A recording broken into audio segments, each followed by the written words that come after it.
या देवी सर्वभूतेषु शक्तिरूपेण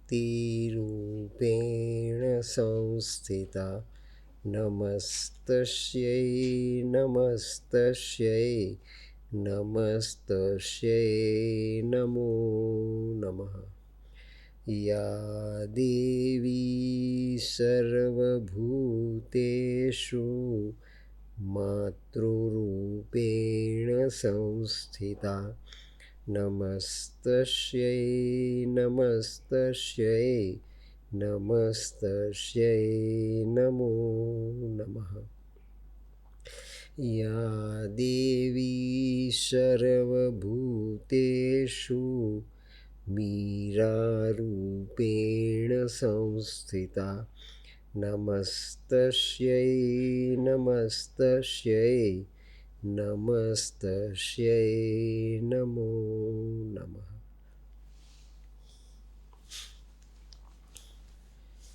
પૂજ્ય માં ભગવતી, પૂજ્ય શ્રી અરવિંદ, આદરણીય શ્રી વસંતભાઈના આપ્તજનો, ઇંગ્લેન્ડ, અમેરિકા, કેનેડા સ્થિત સાવિત્રી મિશનના મનીષભાઈ મિત્તલના સર્વે યુવાન સાથી મિત્રો, એમનો પરિવાર, ભાઈઓ અને બહેનો,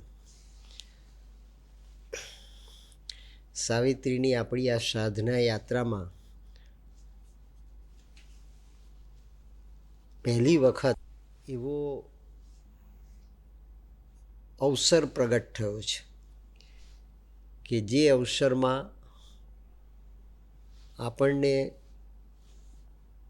ડિવાઇન ખૂબ હાથવેતમાં છે. જો આપણી પાસે દ્રષ્ટિ હોય, આપણી સેન્સિટિવિટી એ માત્ર મન સાથે જોડાવાને બદલે આપણા સાયકિકની સાથે, આત્મતત્વ સાથે સહેજ જોડાયેલી હોય તો આપણને આ એક નવું ડાયમેન્શન, અને તે વૈજ્ઞાનિક છે, એ અનુભવવાનું મળે, જેને શ્રી અરવિંદે જાગૃતિ કહી છે. જાગૃતિ એટલે આંખ ખોલવી, મન ખોલવું, અનુભવપૂર્વક, દ્રષ્ટિપૂર્વક ન સમજાયેલી વાત સમજવી, એટલો જ જાગૃતિનો અર્થ નથી. જાગૃતિનો અર્થ છે, સ્વામી વિવેકાનંદે જેમ કહ્યું તે પ્રમાણે, ઉત્તિષ્ઠ જાગ્રત, ઉઠવું, તૈયાર થવું, ઉર્ધ્વ દ્રષ્ટિ કરવી, છીએ એના કરતાં ઉર્ધ્વ બનવાને માટેની યાત્રાના પ્રારંભનો સંકલ્પ કરવો. યાત્રા કરવી એ યોગ, પણ એનો સંકલ્પ કરવો એ યાત્રાના શ્રી ગણેશ છે. અને માટે આપણા દર્શનના ગ્રંથોમાં સંકલ્પનું ખૂબ મહત્ત્વ છે. હથેળીમાં પાણી લો અને એ પાણીનો અર્ઘ્ય આપો, એટલે હથેળીમાં પાણી લઈને નીચે રેડવું કે આચમની લઈને તાંબાના લોટામાંથી પાણી લઈને તાંબાના તરભાણામાં પાણી રેડવું, એ સંકલ્પ નથી. એ તો બહારનું જેસ્ચર છે, આકૃતિ છે, કર્મકાંડ છે. પણ એની પાછળ, હાથની પાછળ મનની ગતિ અને મનની પાછળ આત્માની ગતિ, એ ત્રણનું સહઅસ્તિત્વ કર્મ કરનાર અનુભવે. જે કર્મ કરીએ એ અનુભવે. ભગવાન શ્રી કૃષ્ણએ 5000 વર્ષ પહેલાં કુરુક્ષેત્રના મેદાનમાં એક જ યોગ કયો નથી. ખરેખર કર્મયોગ જ અર્જુનને જરૂર નહોતો. અર્જુન કર્મમાંથી મુક્ત થઈ ગયો હતો. ભગવાન, આ બધા જ મારા સગા સંબંધી, મારા વડીલો, એને હું સી રીતે મારું? તો મારવાને માટે તો આવ્યો કુરુક્ષેત્રમાં. એણે કુરુક્ષેત્રમાં આવતા પહેલાં જ પહેલો પ્રશ્ન કર્યો, સેનયોરુભયો મધ્યે રથમ સ્થાપય મેચ્યુત. હે અચ્યુત, તું મારા રથને કુરુક્ષેત્રના કેન્દ્ર સ્થાને સ્થાપ. તો એ એના પોતાના નિવાસથી કુરુક્ષેત્રના સેન્ટર સુધી આવવામાં એટલું ભૂલી ગયો કે હું લડવાને માટે આવ્યો છું. આપણે નથી ભૂલતા ને? આપણે ઘેરથી બજારમાં જઈએ, માર્કેટમાં જઈએ, ઓફિસમાં જઈએ, આપણા કામ પર જઈએ તો આપણે કામને તો ભૂલતા નથી, પણ ઘરને પણ નથી ભૂલતા. જાગતા હોઈએ તે વખતે જેટલી પ્રક્રિયા અને પ્રવૃત્તિઓ કરીએ છીએ એ બધી પ્રવૃત્તિ આપણે નિંદ્રાધીન થવા છતાં નથી ભૂલતા. આપણે સૂઈએ છીએ ત્યારે આપણે દિવસને ભૂલતા નથી.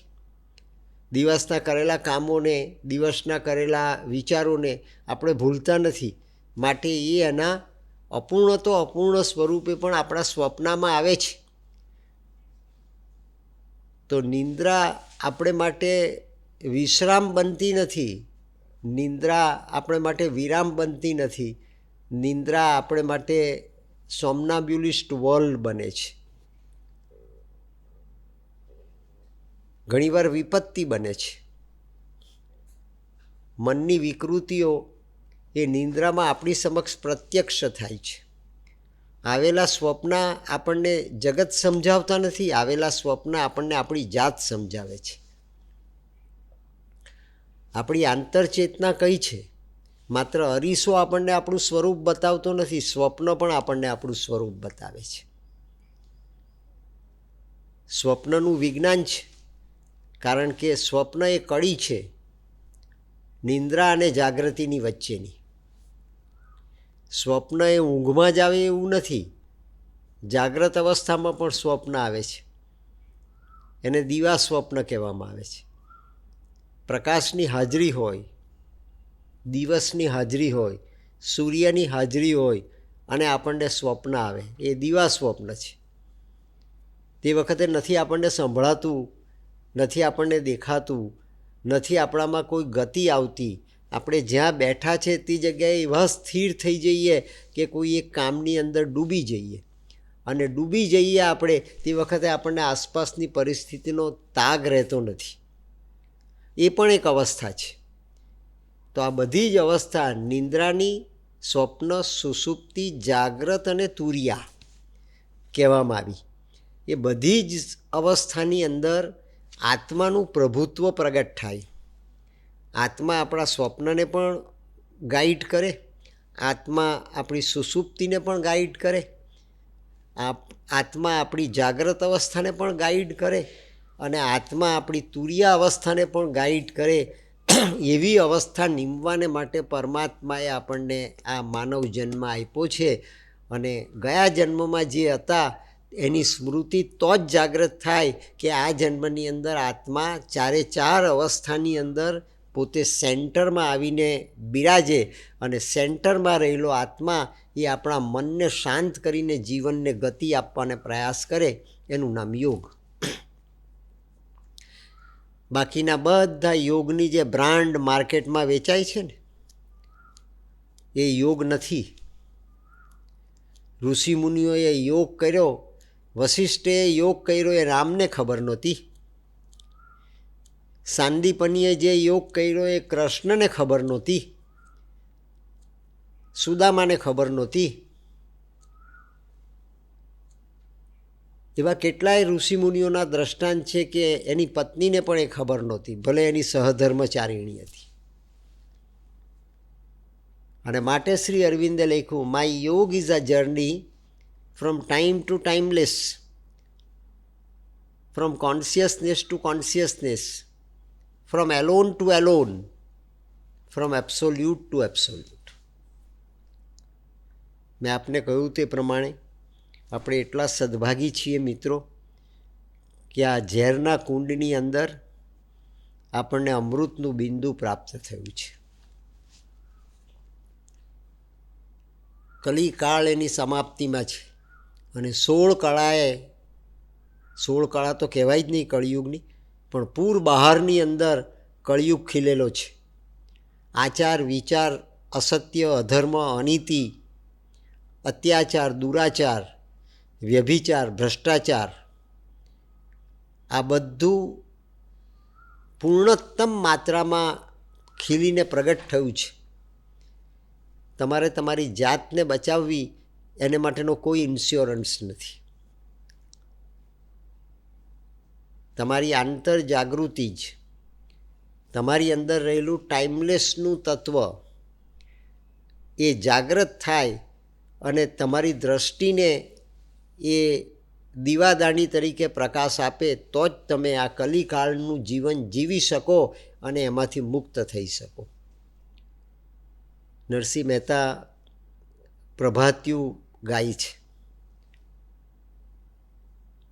એ ગાંડો નહોતો.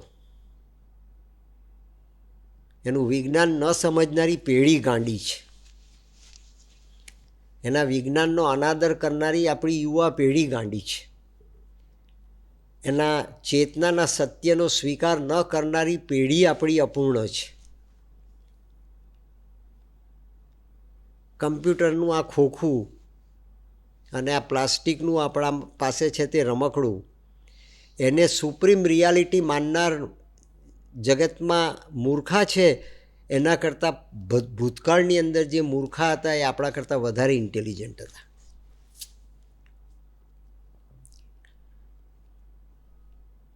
આનો શોધનાર, જગતને આની ભેટ આપનાર એ કયા પ્રકારના ચારિત્રનો હતો, કયા પ્રકારના જીવનનો હતો, કયા પ્રકારની ચેતના અવસ્થાનો હતો, એની કોઈ ઓટોબાયોગ્રાફી કે બાયોગ્રાફી આપણી પાસે છે જ નહીં. ભારતના ઋષિમુનિઓ કેવા હતા, કેવું જીવન જીવતા હતા, કેવી એમની દિનચર્યા હતી, કેવો એમનો આહાર હતો, કેવો એમનો વિચાર હતો, કેવો એમનો વિકાસ હતો, એ બધાનો ઇતિહાસ આપણા ઉપનિષદો, પુરાણો અને વેદોની અંદર પ્રગટ કરવામાં આવ્યો છે. જે વખતે મનસા વાચા ચ કર્મણા, મન વચન અને કર્મથી પણ પાપ ન કરવું એને પવિત્રતા કહેવામાં આવતી. તે વખતે પ્રગટ કરવામાં આવેલા, સંઘરવામાં આવેલા, લખાયેલા તો લખાયેલા, નહીંતર પેઢીઓ સુધી એનું સ્મૃતિથી ટ્રાન્સમિશન કરવામાં આવતું એવા ગ્રંથો આપણી પાસે છે. એ વાંચ્યા વગર હવે પછીના કાળની અંદર એક પણ દિવસ માણસ જીવી નહીં શકે. તમને હું બહુ કેટેગરીથી આ વ્યાસપીઠ પરથી વાત કરું છું. આપણે માની લઈશું કે ઇન્ટરનેટ આવી જશે, આમાં સુધારો થઈ જશે, મોબાઈલ એડવાન્સ થઈ જશે, ટેકનોલોજી એડવાન્સ થઈ જશે. એ આપણને જીવતા શીખવશે નહીં, જીવન ભ્રષ્ટ થતાં આપણને એ ગરતામાં નાખી દેશે. જો આપણી પાસે આજે આ વિવેક નહીં હોય તો, આપણી પાસે આ ભૂતકાળનો ખજાનો અને એ વિજ્ઞાનની જો સંપત્તિ આપણી પાસે ન હોય તો આપણને તે યુગની અંદર જીવવાનો કોઈ અધિકાર નથી. ચાર્લ્સ ડાર્વિન લખી ગયો સર્વાઈવલ ઓફ ધી ફિટેસ્ટ. કોણ જીવે? તે કે જે ફિટેસ્ટ હોય તે. આજે નથી જીવતા આવડતું તો આવતીકાલે જીવવાની કઈ પાત્રતા આવવાની? પૃથ્વી પર ઇવોલ્યુશન થાય છે, માટી પર ઇવોલ્યુશન થાય છે. આવતીકાલે ઇવોલ્યુશનનું સ્ટેજ એ સાયકોલોજીની હાઈએસ્ટ કક્ષાએ હશે. ચાર્લ્સ ડાર્વિને biological evolution, psychological evolution, chemical ઇવોલ્યુશનની વાત કરી. તો કેમિકલ ઇવોલ્યુશન પછી બાયોલોજીકલ ઇવોલ્યુશન આવ્યું. ડાયનાસોર્સિસ કેમ નહીં જીવી શક્યા? કેમ નહીં જીવી શક્યા? એની પાસે સંરક્ષણના સાધન, સંરક્ષણની વૃત્તિ, સંરક્ષણની શક્તિ નહોતી. આટલા બધા મોટા હાડપિંજરવાળું દેહ એ શા માટે ન જીવી શક્યો? એ શા માટે 2021ની સાલ ન જોઈ શક્યો? પરમાત્માએ મન આપણને આ વિચાર કરવાને માટે આપ્યું છે. તો આપણી પાસે બધા ઉપકરણો હશે, બધા સાધનો હશે સાયન્સના, તો આપણે કેમ ન જીવી શકીએ? આપણે જીવી શકવાના છે. બધું હોવા છતાં ન જીવી શકાય. તમારી પાસે જે છે એનો તમને અંદાજ ન આવે, તે છે તેનો અનુભવ ન થાય, પરમાત્માએ આપેલી આ લેબોરેટરી, એના ઉપકરણો, એનો તમને અંદાજ ન આવે તો તમને જીવવાનો કોઈ અધિકાર રહેતો નથી. ચાર્લ્સ ડાર્વિનની થિયરી તમે તમારા બોડીને પણ એપ્લાય કરી શકો.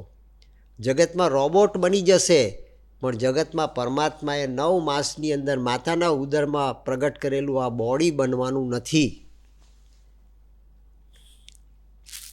ભ્રમણામાં ન રહેવું. અને આ યુવાનોને મારી વિનંતી છે કે આવી ભ્રમણામાં રહેશો નહીં. રંગ અવધૂત બાપજીએ ગાયું નારેશ્વરની ધરતી પર. બાપજીની માતાએ એમ કહ્યું, રૂકમાંબાએ,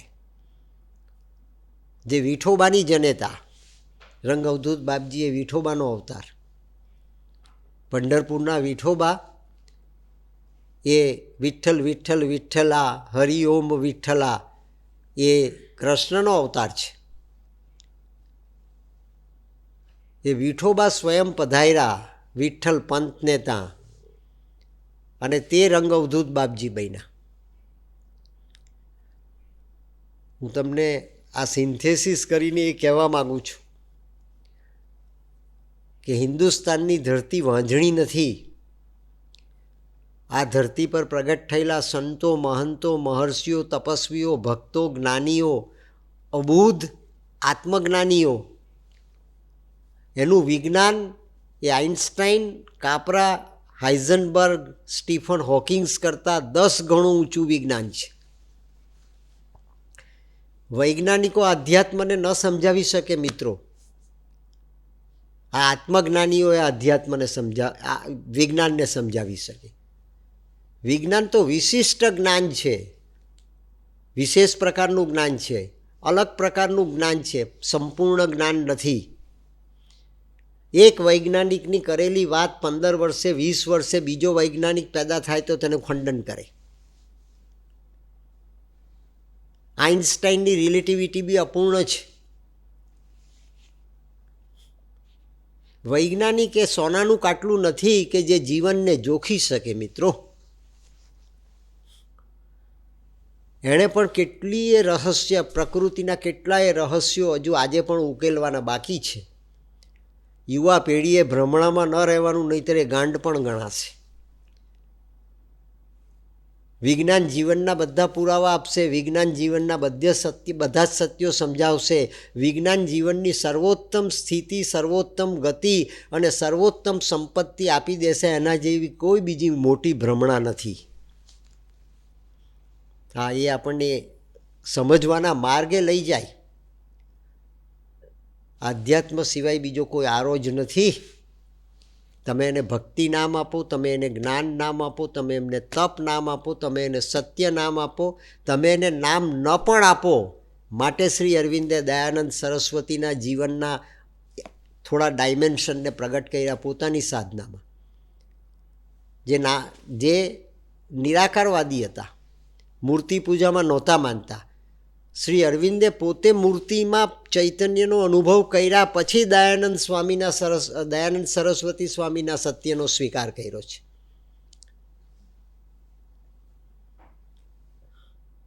વેદાંતના સત્યનો સ્વીકાર કર્યો છે. અને ભગવાન કૃષ્ણે આદેશ આપ્યો કે તું વેદાંત, ઉપનિષદ, પુરાણો જે ઇન્ડિયામાં ને યુરોપની અંદર આજ સુધી વિવેચન કરીને પ્રગટ કરવામાં આવ્યા છે તેનું રીઇન્ટરપ્રિટેશન કર. એને ફરીથી તું પ્રગટ કર તારી રીતે. એ મારો આદેશ છે અને એ હું કરવા માગું છું તારા માધ્યમ દ્વારા. અને એ જે કર્યું કૃષ્ણએ શ્રી અરવિંદના માધ્યમ દ્વારા જે કર્યું એ એણે આ સાવિત્રીની અંદર લખ્યું 50 વર્ષ સુધી. શરૂઆત ક્યાંથી થઈ? વડોદરાની અંદર શ્રી અરવિંદ એક દિવસ બેઠેલા હતા, વાંચતા હતા. કોલેજમાં પ્રોફેસર હતા શ્રી અરવિંદ. અંગ્રેજી સાહિત્ય અને ફ્રેન્ચ લિટરેચર એ સમજાવતા. કોલેજના વિદ્યાર્થીઓને અંગ્રેજી સાહિત્યનો એક કવિ છે, કવિ કીટ્સ કરીને. એ કવિ કીટ્સને ના કાવ્યો એ આજે એમનો રૂમ MS યુનિવર્સિટીમાં મોજૂદ છે. એ સમજાવતા. તે વખતે એક લીટી સમજાવતા શ્રી અરવિંદે તે વખતે કનૈયાલાલ મુનશી નોંધે છે કે અનેક મહિનાઓ લીધા હતા. અંગ્રેજ કવિની એક લીટીની અંદર રહેલું સત્ય જો શ્રી અરવિંદ જેવાને માટે 3 મહિના સુધી લસોટવું પડે એની જડીબુટ્ટી બનાવવાને માટે, એની ઔષધિ બનાવવાને માટે, તો કલ્પના કરો કે ભારતના ઋષિમુનિઓને જે સત્ય આત્મસાત હતું એને આપણે કેટલા જન્મારા સુધી લસોટવું પડે કે જેથી આપણે એને પામી શકીએ.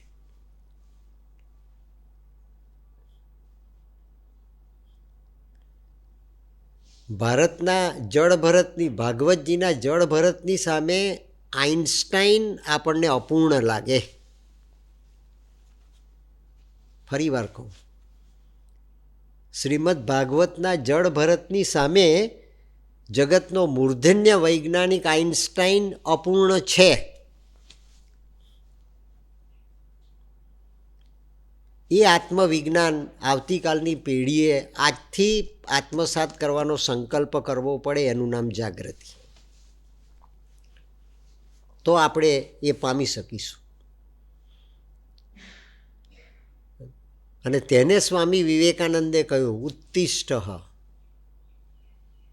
ઉઠો, awake, arise and stop not till the goal is reached.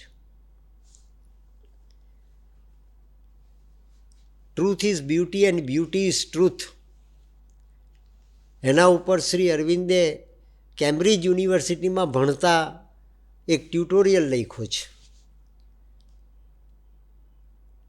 અને કેટલા બધા પાના 1 કલાકમાં લખ્યા છે. આજે તમે કોમ્પ્યુટર ઉપર કે તમારા એની પર એને ટાઈપ કરો કે પેલા તમે સંદેશા મોકલો, ઈમેલ કરો કે આ કરો, એ પણ આટલી સ્પીડે નથી કરી શકતા.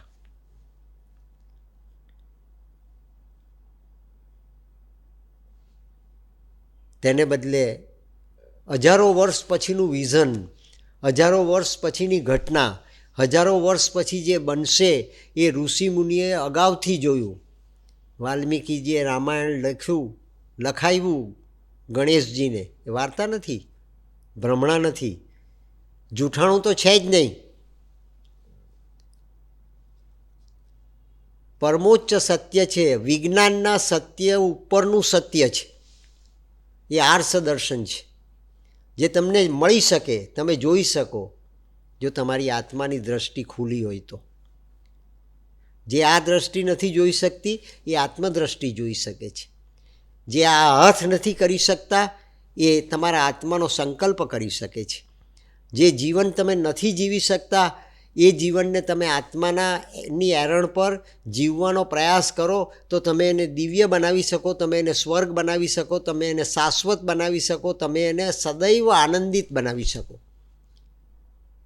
એ વિજ્ઞાન આપણને આવતીકાલે આ સંસ્કૃતિમાં જન્મ્યા છે, આ દેશમાં જન્મ્યા છે, માટે વારસામાં મળવાનું છે.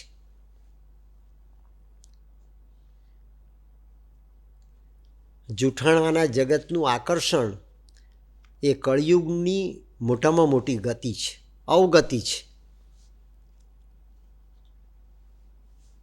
અને તેનો સામનો કરવાને માટેની ચેતના, તેનો સામનો કરવાને માટેની શક્તિ, તેનો સામનો કરવાને માટેની શક્તિનું તમારા મનથી થતું દર્શન એ સ્વાભાવિક જાગૃતિ છે. અને તે જાગૃતિ પ્રાપ્ત કરવાને માટે પરમાત્માએ આપણને આ કળિયુગની અંદર જન્મ આપ્યો છે.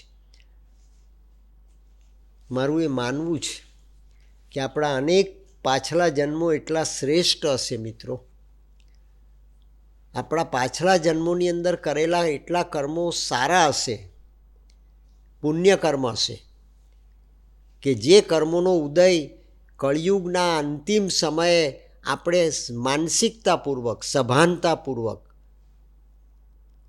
વિવેકપૂર્વક આ કળિયુગની ગતિવિધિઓને જોવાને માટે, એનો અનુભવ કરવાને માટે શ્વાસ લઈ રહ્યા છે આ માટી ઉપર. અત્યારે જે ચાલી ગયા એ મારી દૃષ્ટિએ દુર્ભાગી હતા, અને ચાલી ગયા પછી જે આજે બાળપણ લઈને આવ્યા આ માટી ઉપર એ આપણા કરતાં પણ વધારે સદભાગી છે.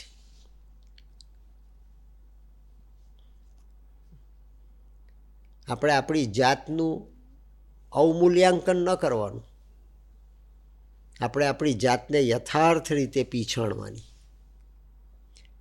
વૈજ્ઞાનિકો સમજાશે તો જ આપણને જ્ઞાન મળી જશે? કહેવાતા પંડિતો સમજાવે તો જ આપણને જ્ઞાન મળી જશે? કહેવાતા પોપટ મારા જેવા તે તમને સમજાવે તો જ તમને જ્ઞાન મળી જશે? એના જેવું અજ્ઞાન બીજું કોઈ છે જ નહીં. ઘરના ખૂણામાં બેસીને સામાન્ય માતાજીના ફોટાની સામે, રામના ફોટા સામે, કૃષ્ણના ફોટા સામે, હનુમાનજીના ફોટા સામે બેસીને સહેજ કોન્સન્ટ્રેટ કરો કે ક્યાંક કોક સમયે શ્રદ્ધાપૂર્વક આ જે આકૃતિ દેખાય છે એ આકૃતિની અંદર બ્રહ્માંડનું સેન્ટર તરીકે પ્રગટ થયેલું હતું. ભલે તમને સમજાયું ન સમજાયું તો એ ફોટો જવાબ આપશે મિત્રો. એ મેટર જવાબ આપશે, એ પદાર્થ જવાબ આપશે. તમારી શ્રદ્ધા એ તમારી બુદ્ધિની ઉપરનું તત્વ છે. શ્રદ્ધા એ અંધશ્રદ્ધા નથી. બુદ્ધિ વ્યભિચારિણી હોઈ શકે, શ્રદ્ધા તો સદૈવ પારદર્શક છે, સદૈવ શક્તિશાળી છે. સત્યનું વાસ્તવિક સ્વરૂપ એનું નામ શ્રદ્ધા છે.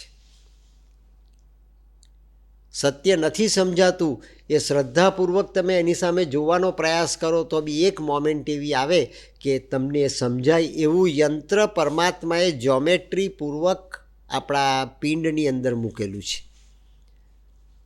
આ પિંડના જેવી સર્વશ્રેષ્ઠ જ્યોમેટ્રી આજ દિન સુધી જગતમાં ક્યાંય પેપર પર પ્રગટ થઈ નથી.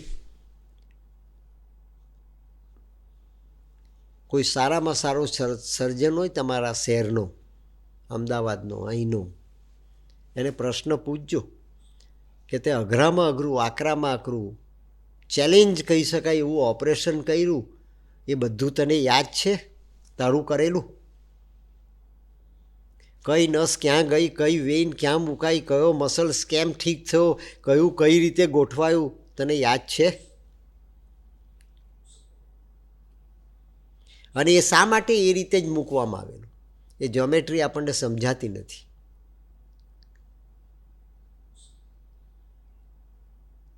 મેં આપને લિયોનાર્ડો દી વિન્ચીનો દાખલો આપ્યો છે. શ્રી અરવિંદ ગત જન્મમાં લિયોનાર્ડો દી વિન્ચી હતા, એ વાત મેં આપને કહી જ છે. વાંચજો લિયોનાર્ડો દી વિન્ચીનું, તમારા શહેરની લાઇબ્રેરી, કોલેજની લાઇબ્રેરીમાં એના ગ્રંથો હશે.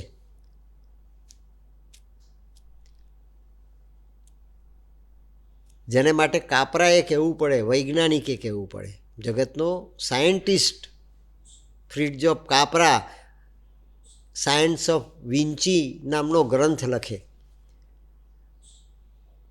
3 ગ્રંથ લખ્યા એણે સર્વશ્રેષ્ઠ, જે જગતમાં બેસ્ટ સેલર તરીકે પ્રસ્થાપિત થયા. Fritjof Capra, the Tao of physics, the turning point, the uncommon wisdom, અને છેલ્લો ગ્રંથ જેણે પ્રગટ કર્યો, the science of Vinci, Leonardo da વિન્ચીનું સાયન્સ. એક સાયન્ટિસ્ટના જીવનની ઉપર બીજો સાયન્ટિસ્ટ કોમેન્ટરી લખે છે. એક વૈજ્ઞાનિકના જીવનની ઉપર બીજો વૈજ્ઞાનિક તેના વિજ્ઞાનને મૂલવે છે. અને મૂલવતા ફ્રિટ્જોફ કાપરાએ લખ્યું કે આવી વ્યક્તિ તે સમયમાં થઈ ગઈ, એ સમયમાં તો એ સર્વશ્રેષ્ઠ વ્યક્તિ હતી, પણ આજના સમયમાં પણ એ સર્વશ્રેષ્ઠ છે, અને આવતીકાલની સદીઓ સુધી અને યુગો સુધી એ સર્વશ્રેષ્ઠ રહેશે જ. એવી વ્યક્તિ આજ દિન સુધી માનવની આકૃતિમાં પૃથ્વી પર પ્રગટ થઈ નથી. એ વિન્ચી હતા શ્રી અરવિંદ, અને તે વિન્ચીના આત્માએ શ્રી અરવિંદ તરીકેનો જન્મ લઈને આ સાધના કરી છે. અને તમે કયા વૈજ્ઞાનિકના દર્શન દ્વારા એનું મૂલ્યાંકન કરી શકો?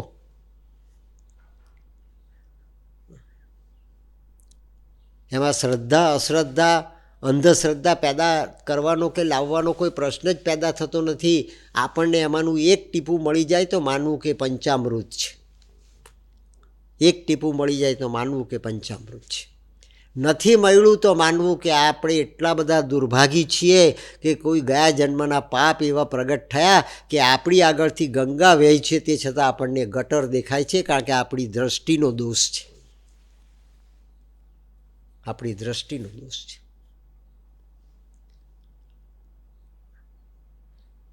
અને આપણને આ હાથ વગું મળ્યું છે તો એમ નહીં માની લેવાનું કે આને મૂલવવાને માટે આપણે કોઈ બીજા કાટલા લાવીશું. વિજ્ઞાનને સ્થાને શ્રેષ્ઠ છે, એને પોતાને સ્થાને શ્રેષ્ઠ છે. અબ્દુલ કલામે સાયન્ટિસ્ટ હતા. વિક્રમ સારાભાઈની સાથે જેણે કામ કર્યું, આપણા હેમલબેનના પિતાશ્રી, એ પણ વિક્રમ સારાભાઈના જીવનના થોડા સમય માટે બી સહપાનથી રહ્યા. અને સહપાનથી રહ્યા પછી એ જ વિક્રમ સારાભાઈના સહપાનથી રહ્યા, એનો અર્થ કે વિજ્ઞાનને તો પચાવવાનો પ્રયાસ કર્યો, વ્યવસાયના માધ્યમ દ્વારા પચાવવાનો પ્રયાસ કર્યો. અને પચાવવાના પ્રયાસ પછી માથું કાં ઝુકાવ્યું, એમણે માથું કાં ઝુકાવ્યું, અહીંયા ઝુકાવ્યું. આપણે જોયા એને. અબ્દુલ કલામને કદાચ ન જોયા હોય શ્રી અરવિંદની સમાધિ પર માથું મૂકતા, મૂક્યું છે એમણે પણ હેમલબેનના પિતાશ્રીને તો આપણે જોયા. જે વિજ્ઞાન પોતાની મર્યાદા સ્વીકારી શકે અને સમજી શકે એ વિજ્ઞાનને ઉર્ધ્વગમન ઉત્તિષ્ઠ થવાને માટેનો અધિકાર મળે. એ વિજ્ઞાન ઉપર જાય, એ વિજ્ઞાન ઉપર ઉઠે.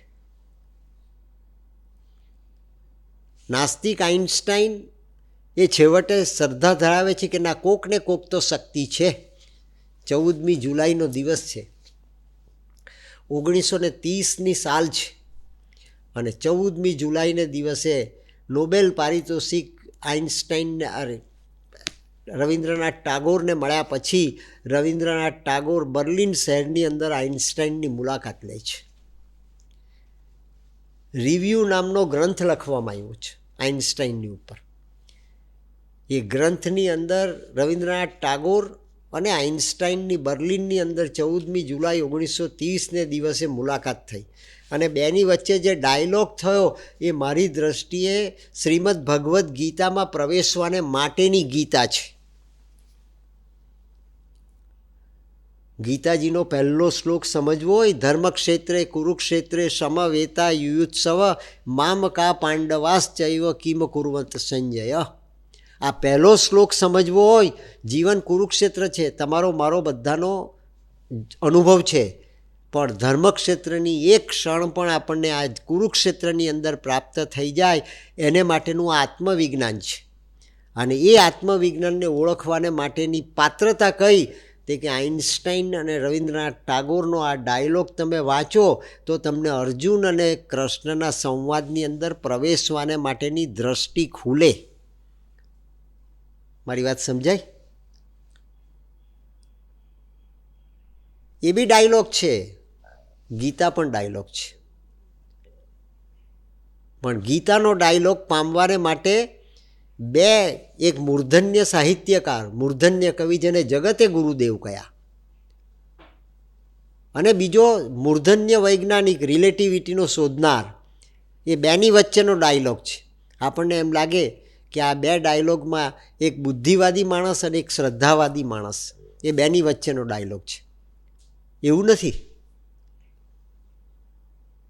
આઇન્સ્ટાઈન અને રવિન્દ્રનાથ ટાગોરના 14મી જુલાઈ 1930ના સંવાદની અંદર આપણને ગીતાજીની ઊંચાઈનું પ્રતિબિંબ દેખાય છે. શ્રીમદ ભગવદ્ ગીતાની શું ઊંચાઈ છે એ ઊંચાઈનું આપણને પ્રતિબિંબ દેખાય.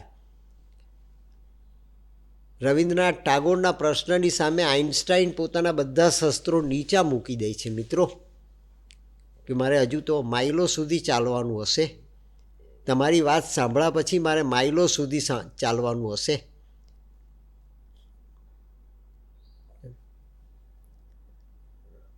ઉદય જે ખોરાક ખાય છે એને માટે જ્ઞાનના ઊંચામાં ઊંચા પુસ્તકનું પાનું, જ્ઞાનના ઊંચામાં ઊંચા પુસ્તકનું એક પેજ એ ઉદયને માટે શું છે? રવિન્દ્રનાથ ટાગોર આઇન્સ્ટાઈનને પ્રશ્ન પૂછે છે. ઉદય ખાય, કોરી ખાય એ પાનાને, એને જ્ઞાન મળી જાય? પેલા પાનામાં જે જ્ઞાન લખેલું છે એ જ્ઞાન પેલી ઉદયને પ્રાપ્ત થઈ જાય? રંગ અવધૂત બાપજીએ કીર્તનમાં લખ્યું, ગુરુ થણો રાફડો ફાટ્યો 14 દિશે. ચારે દિશામાં ગુરુ ગુરુ ગુરુ એનો રાફડો ફાટ્યો. એવો સમય આવશે, આવી ગયો. ગુરુતા પણ એટલી સહેલી નથી, એટલી સસ્તી નથી. અને એક વખત તેના ચરણમાં માથું મૂકી દો એટલે મળી જવાનું છે, એ તો એના કરતાં પણ સસ્તું નથી જ. ન ઓળખી શકાય તો કાચની ફ્રેમમાં મળેલા ફોટાની સામે તમે માથું મૂકો ને. Matter shall reveal the spirit's face, Shri Aurobindo લખે છે.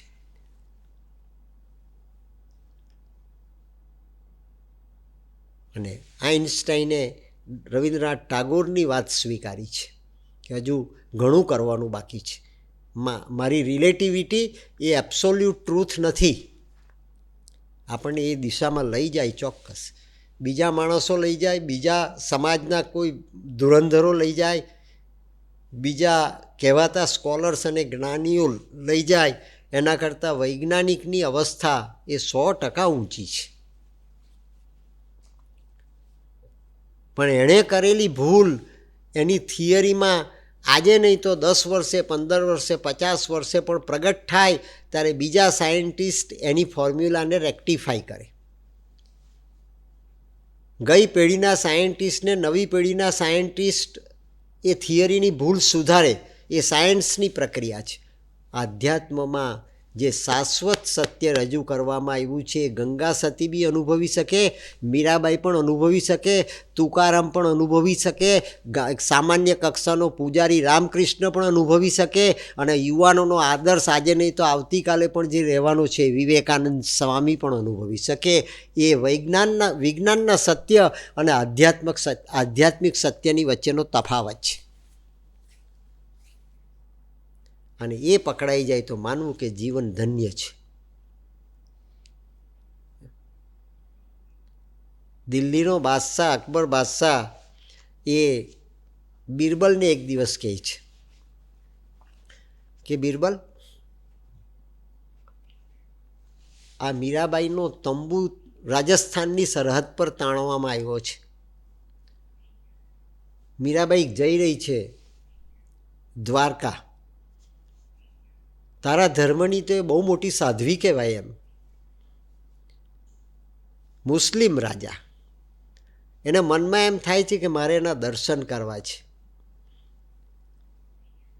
એટલે બિરબલ કહે છે કે બાદશાહ, તું એના દર્શન કરવા જાય તો તારે એની શિસ્ત અને ડિસિપ્લિનનું પાલન કરવું પડે, ભલે તું દિલ્હીનો બાદશાહ છે.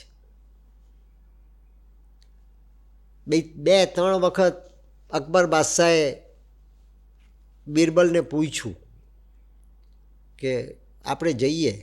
મીરાબાઈએ રાજસ્થાન ગુજરાતની સરહદ ઉપર તંબુ તાણેલા જ્યારે એ સંઘ લઈને વૃંદાવનથી દ્વારકા જતી હતી.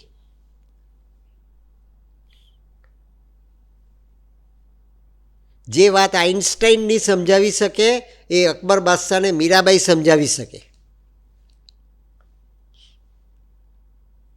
પેલા પાસે સત્તા છે, સંપત્તિ છે, બધું જ છે, અને અકબર બાદશાહની પાસે પ્રતિષ્ઠા બી હતી ને. સામાન્ય મુસ્લિમ રાજવીની સરખામણી તમે અકબર બાદશાહ સાથે ન કરી શકો, એટલી એની ઊંચાઈ હતી રાજા તરીકે, દિલ્હીના બાદશાહ તરીકે. ઇતિહાસ એનો સાક્ષી છે.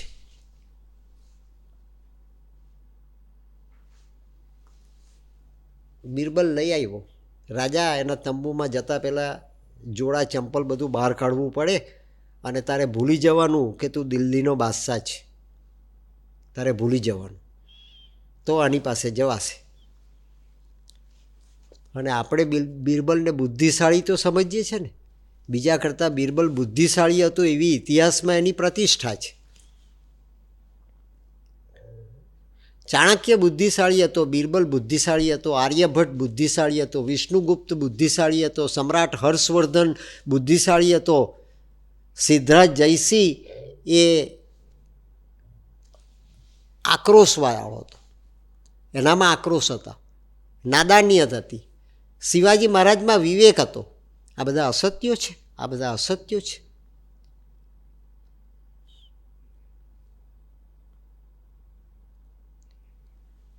અકબરે કહ્યું કે ના જરૂર હું સ્વીકારીશ. મીરાબાઈ પાસે આવ્યો અકબર બાદશાહ બિરબલની સાથે. બિરબલે પગે લાગીને મીરાબાઈને ઓળખાણ કરાવી કે આ દિલ્હીના બાદશાહ આપના દર્શને આવ્યા છે. બિરબલે પહેલાં પ્રણામ કર્યા મીરાબાઈના, એના ચરણ આગળ માથું મૂકીને. અને અકબર બાદશાહે નમાઝ પડવાના સ્પિરિટથી એ મીરાબાઈની આગળ પ્રણામ કર્યા, પણ પ્રમાણિકતાપૂર્વક, સિન્સિયરિટીથી, ઓનેસ્ટીથી. અને પ્રણામ કર્યા પછી મીરાબાઈએ પ્રશ્ન પૂછ્યો કે બાદશાહ, આપની મારા તંબુ સુધી આવવાની પાછળનું કારણ શું? હું સામાન્ય સ્ત્રી, તમારા રાજની સરહદમાંથી હું બહાર જઈ રહી છું, ગુજરાતની સરહદમાં, સૌરાષ્ટ્રની અંદર. તો આપનો રાજમહેલ, આપનું નિવાસ છોડીને મારા સુધી કેમ પધાર્યા? રાણી હતી, મીરાબાઈ રાણી હતી, ચિત્તોડની રાણી હતી. એને ખબર છે રાજઘરાનાની ડિસિપ્લિન, રાજઘરાનાનો પ્રોટોકોલ, રાજઘરાનાનું ઐશ્વર્ય. એટલે આસન આપ્યું, બેસાડ્યા, બેસો બેસો. મીરાબાઈએ પ્રશ્ન પૂછ્યો.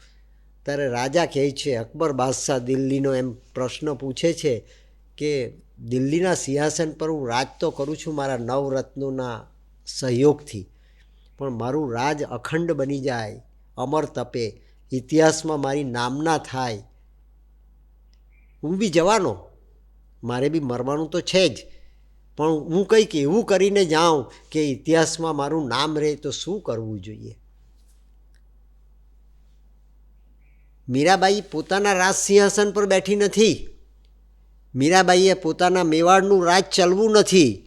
મીરાબાઈને રાજઘરાનાની અંદર રાજ કરવાનો, શાસનનો કોઈ અનુભવ નથી. તો દિલ્હીનો બાદશાહ એની પાસે આ પ્રશ્ન પૂછીને કઈ માંગણી કરે? મીરાબાઈનું શાસન, મીરાબાઈની સંપત્તિ, મીરાબાઈની ઊંચાઈ એ એના અધ્યાત્મની ઊંચાઈ હતી. દિલ્હીના બાદશાહે પણ એની આગળ ઝૂકવું પડે. અને મીરાબાઈએ જવાબ આપ્યો, રાજા, હિન્દુસ્તાનની માટી એટલી બધી પવિત્ર છે, આ દેશની માટી એટલી બધી દુર્લભ છે કે એ માટીની ઉપર તું શાસન કરે છે તો રાજા એવું શાસન કર કે હિન્દુ બી તને ઝૂકે, મુસલમાન બી તને ઝૂકે. હિન્દુસ્તાનમાં જેટલી પ્રજા છે બધી પ્રજા તારા શાસનને, તારા આદેશને, તારી સત્તાને માથે ચડાવે, શિરોધાર્ય કરે પ્રેમપૂર્વક. એવું કોઈ કર્મ કરી જા, એવું કોઈ કામ કર.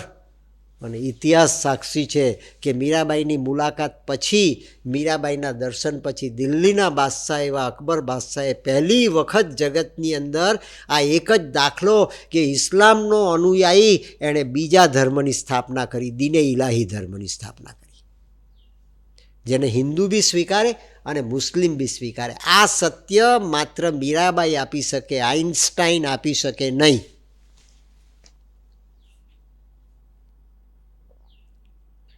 એ જાગૃતિ છે જે પરમાત્માની સાથેના સંપર્કથી, ભગવાનની સાથેના ઇન્ટરેક્શનથી આવે. એ માટીની અંદર, એ હિન્દુસ્તાનની માટીની અંદર શ્રી અરવિંદ લખે છે કે and Savitri to awoke among these tribes. હિન્દુસ્તાનમાં આવી બધી જાતો છે, આવી બધી પ્રજા છે, અજ્ઞાન છે, અબૂધ છે, ગરીબ છે, દરિદ્રી છે, પણ કૃષ્ણના મિત્ર છે. સુદામો દરિદ્રી છે, તેથી કૃષ્ણની મિત્રતા જોખમાય છે. 14 બ્રહ્માંડનો ધણી દરિદ્રીને પોતાના સર્વશ્રેષ્ઠ મિત્ર તરીકે સ્વીકારી શકે એ સંસ્કાર આ માટીમાં છે, જેનું પૈસાથી મૂલ્યાંકન ન થાય, સત્તાથી મૂલ્યાંકન ન થાય, સંપત્તિથી મૂલ્યાંકન ન થાય, પ્રતિષ્ઠાથી મૂલ્યાંકન ન થાય. એવું કોઈક તત્વ છે કે જે તત્વ આપણને વારસાગત પ્રાપ્ત થયેલું છે.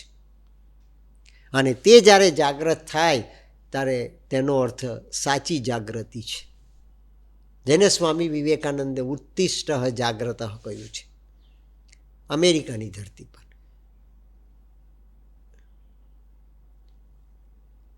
આ તત્વ એ જીવનમાં પ્રધાન છે, મનની ઉપર છે, જ્ઞાનની ઉપર છે, વિજ્ઞાનની ઉપર છે, પંડિતાઈની ઉપર છે. એ અધ્યાત્મ છે. માનવ બનીને આવ્યો છે, મન લઈને આવ્યો છે, તો તારા સર્જનહારની સાથે તારી રિલેશનશીપ, તારી ફ્રેન્ડશીપ, તારો સખા ભાવ, તારું આદાન પ્રદાન, તારું વૈચારિક પ્રદાન, તારી ચેતનાનું પ્રદાન ચાલુ રહે તો જીવનની અંદર જીવન પામવું એ સાર્થક થઈ જશે. અને તે જાગૃતિ છે. માટીનો ધર્મ સમજાવ્યો, માટીનું વિજ્ઞાન સમજાવ્યું શ્રી અરવિંદે. માટી ભૂલી જાય છે એવી પરમાત્માએ આપણને આ મેટર આપી છે. પંચમહાભૂતની આ માટી, એમાં ભૂલી જવાનો સ્વભાવ છે. અને સોમનાબ્યુલિસ્ટ વર્ડ તરીકે એ આ ગતિ પામી છે, ગતિમાં મુકાયેલી છે. એ માટીનો પિંડ ધારણ કર્યો આપણે. લિયોનાર્ડો દી વિન્ચીએ માઇક્રોકોઝમ અને મેક્રોકોઝમની થિયરી રજૂ કરી છે. પિંડ એ માઇક્રોકોઝમ છે અને બ્રહ્માંડ એ મેક્રોકોઝમ છે. બ્રહ્માંડની આ લઘુ આવૃત્તિ છે. બ્રહ્માંડમાં જે ગતિ છે એ પિંડમાં ગતિ છે, બ્રહ્માંડમાં જે સ્થિતિ છે એ પિંડમાં સ્થિતિ છે, બ્રહ્માંડમાં જે પોસિબિલિટી છે એ પિંડમાં પોસિબિલિટી છે, બ્રહ્માંડની જે સંપત્તિ છે તે આ પિંડની સંપત્તિ છે, બ્રહ્માંડનું જે ભાવિ છે આ પિંડનું પણ ભાવિ આમાં સંકળાયેલું છે. બ્રહ્માંડનું ભાવિ પિંડ નક્કી કરી શકે એવી પાત્રતા આત્મામાં રહેલી છે. વિજ્ઞાન પ્રગટ કરી શકે એટલી જ માત્ર નહીં. શ્રી અરવિંદે લખ્યું, લોનલી થોટ બીકમ્સ ઓમનીપોટેન્ટ. એકાંતમાં સેવેલો વિચાર એ સર્વશક્તિમાનનો વિચાર બની શકે એમ છે. એવી તાકાત આ માટીના પિંડમાં છે. અને એને પામવાને માટે લ્યુસન્ટ કોર્નર આપી છે. એને પામવાને માટે સેલ્સની અંદર, બોડીના સેલ્સમાં, બોડીના અણુ પરમાણુની અંદર પણ માઇન્ડ આપેલું છે જે પ્યોર એન્ડ પરફેક્ટ છે. આપણું આ માઇન્ડ ઉપયોગ કરતાં કરતાં ઘસાઈ ગયું. એનો દુરુપયોગ કરતાં કરતાં એ જુદી દિશામાં ચાલવા લાગ્યું. માટે આપણે અજ્ઞાન બની ગયા. માઇન્ડ હોવા છતાં આપણે અજ્ઞાની બની ગયા. માઇન્ડનો આપણે સદુપયોગ કરવાને માટે દુરુપયોગ કર્યો કે ન સત્સંગ મળ્યો, ન ગુરુ મળ્યા, ન કોઈ યથાર્થ જીવનનું આઇકોન આદર્શ મળ્યો. શિક્ષણ પણ વાંઝ્યું પુરવાર થયું, અર્થશાસ્ત્ર પણ વાંઝ્યું પુરવાર થયું, રાજનીતિ પણ વાંઝણી પુરવાર થઈ, અને માનવની આગળ પ્રગટ કરવામાં આવેલા રોલ મોડેલ્સ એ પણ બધા વામણા પુરવાર થયા. માટે શ્રી અરવિંદ લખે છે કે ભગવાન કૃષ્ણએ મને એમ કહ્યું કે તારે ગુરુ કરવાની કોઈ જરૂર નથી, હું તારા અંતઃકરણમાં સ્થિર થઈને તને માર્ગદર્શન આપીશ. કૃષ્ણને થયાને 5000 વર્ષ થઈ ગયા. તેથી કૃષ્ણની વાત આપણી જાતને સમજવાને માટે ન કરવાની, રામની વાત આપણી જાતને સમજવાને માટે ન કરવાની, હનુમાનજીના સમર્પણની કે ભક્તિની વાત આપણે ન કરવાની. વૈજ્ઞાનિકોના દ્રષ્ટાંતો હું તમારી આગળ એટલા માટે મૂકું છું કે દેશ કાળની એ આવશ્યકતા છે, આ સમયની આવશ્યકતા છે. નહીંતર આ નવી પેઢી એને ન સમજી શકે, એને છોડી દે. એ લોકોને માટે આ ટીવી એ રિયાલિટી છે, મા બાપ રિયાલિટી નથી. ટીવી રિયાલિટી છે, મોબાઈલ રિયાલિટી છે, સુપર રિયાલિટી છે, ઇન્ટરનેટ સુપર રિયાલિટી છે, સત્સંગ રિયાલિટી નથી. આ ડિસ્ટિંક્શન જે સમજી શકે, અનુભવી શકે તે જાગ્રત. અને સાવિત્રી જાગ્રત થઈ, ત્યાં 2 લખ્યું છે, TOO શ્રી અરવિંદે. સાવિત્રી પણ જાગ્રત થઈ. એનો અર્થ સાવિત્રી પહેલાં ઘણા જાગ્રત થયેલા. સાવિત્રી પહેલાં એવા અનેક જાગ્રત થયા જેની જાગૃતિનો પણ શ્રી અરવિંદ એક પંક્તિના સંકેત દ્વારા સ્વીકાર કરે છે. મિત્રો, મારું લખેલું જ સર્વશ્રેષ્ઠ છે એમ ના માની લેવાનું. આ માટીની અંદર એવું પેદા થયું છે આ પહેલાં પણ કે જે પણ સર્વશ્રેષ્ઠ છે એ બધાનું સંકલન સ્વીકારું છું. અને બધું સ્વીકાર્યા થકી આ 24,000 પંક્તિની અંદર એ માંત્રિકતા પ્રગટ થઈ ઋષિમુનિઓની.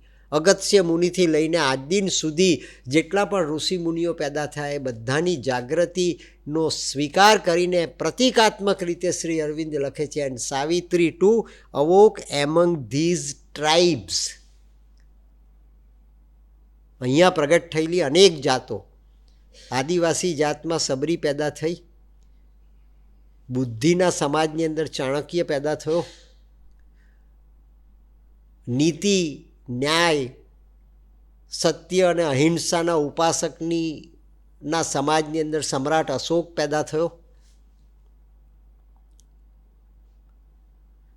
ભક્તોના સમાજની અંદર નરસિંહ મહેતા પેદા થયો, છૂત અછૂતની વર્ણ વ્યવસ્થાના પ્રકાંડ અને પ્રગલ્ભ ઇમ્પેક્ટની વચ્ચે જૂનાગઢનો એક સામાન્ય કક્ષાનો નાગર બ્રાહ્મણ એ પોતાના બ્રાહ્મણત્વને ભૂલીને પણ હરિજન વાસમાં જઈને કૃષ્ણના કીર્તન કરે તો કૃષ્ણ એને સામો ચાલીને મળવા આવ્યો. આ બધું ભૂલી જવાનું, આ બધું ભૂલી જવાનું. આપણે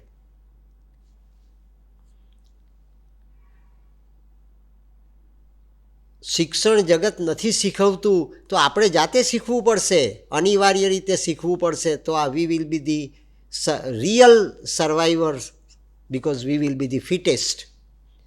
તો આપણે સર્વાઈવ કરી શકીશું આવતીકાલની સંસ્કૃતિને, આવતીકાલની ઉત્ક્રાંતિને, આવતીકાલના સમયને. એ ફ્યુચર આપણે ડિઝાઇન કરવાનું છે અને એને માટે જાગૃત થવાનું છે. શ્રી અરવિંદે સાવિત્રીનો આ ગ્રંથમાં સૌથી પહેલાં પરિચય આપ્યો છે અને આ ગ્રંથને નામ પણ સાવિત્રીનું આપ્યું, કારણ કે માતાજી એ સ્વયં સાવિત્રી હતા. આ મધર જેણે આ યોગ કર્યો એ પૂર્વજન્મોની અંદર એમણે અનેક જન્મો એવા વિતાવ્યા કે વિતાવતા વિતાવતા એ આ જન્મની અંદર જગદંબા બન્યા. મેં ગઈકાલે આપને વાત કરી, we are the Sons of God, we must be even as he. આપણે એના જેવા બનવાનું છે. He is human portion, we must grow divine. એણે પોતાની માટીને દિવ્ય બનાવી એ યોગ કર્યો, એ આ સાવિત્રીનો યોગ છે, જેનો પ્રારંભ શ્રી અરવિંદે સાવિત્રીની જાગૃતિથી કરેલો છે. એણે શ્રી અરવિંદે સૌથી પહેલાં એનો પરિચય આપ્યો કે જેથી આ ગ્રંથને મેં સાવિત્રી નામ આપ્યું. આ ગ્રંથમાં મારી આત્મકથા છે અને આ ગ્રંથમાં આ મધરની પણ આત્મકથા છે. શ્રી અરવિંદે પણ માતાજીને માતાજી કયા છે એની આત્મકથા આ ગ્રંથમાં મૂકવામાં આવેલી છે. પુરુષ અને પ્રકૃતિની આત્મકથા છે, શિવ અને પાર્વતીની આત્મકથા છે, રામ અને સીતાની આત્મકથા છે, રાધા અને કૃષ્ણની ભૂતકાળની આત્મકથા છે, વર્તમાનની આત્મકથા છે અને રાધા અને કૃષ્ણનું ભાવિ આવતીકાલે કયા સ્વરૂપે પ્રગટ થવાનું તેની પણ આત્મકથા શ્રી અરવિંદ અને માતાજીએ મૂકી છે. માટે સાવિત્રીના સાનિધ્યમાં વિતાવેલી એક પણ મોમેન્ટ, એક moment a one human moment is eternity made. એક વિતાવેલી ઘડી એ શાશ્વતી બની જાય છે. 2 સેકન્ડનું ધ્યાન કરીને આજનો સત્સંગ સમાપ્ત. ઓમ આનંદમયી ચૈતન્યમયી સત્યમયી પરમે